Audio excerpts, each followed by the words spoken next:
കുർബാന എന്ന് പറഞ്ഞാൽ അത് വെറുതെ ഒരു ആചാരാനുഷ്ഠാനമല്ല, അത് ജീവിതവുമായി ബന്ധപ്പെട്ടിരിക്കുന്ന ഒരു കാര്യമാണ്.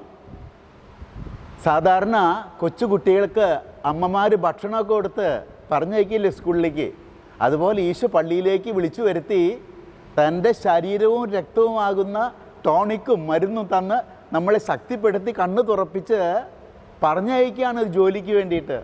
എന്താണ് ജോലി എന്ന് നമുക്കറിയാം. നല്ല ശമ്രായൻ്റെ ഉപമയിൽ ഈശോ പറഞ്ഞു തന്നിട്ടുണ്ട്. ആ നല്ല ശമ്രായൻ എന്താ ചെയ്തേ? അവശനായി കിടക്കുന്ന വ്യക്തിയുടെ മുറിവുകൾ മരുന്ന് വെച്ച് കെട്ടിക്കൊടുത്തു. അവനെ എടുത്ത് കഴുതപ്പുറത്ത് കയറ്റി സത്രത്തിൽ കൊണ്ടുചെന്നാക്കി.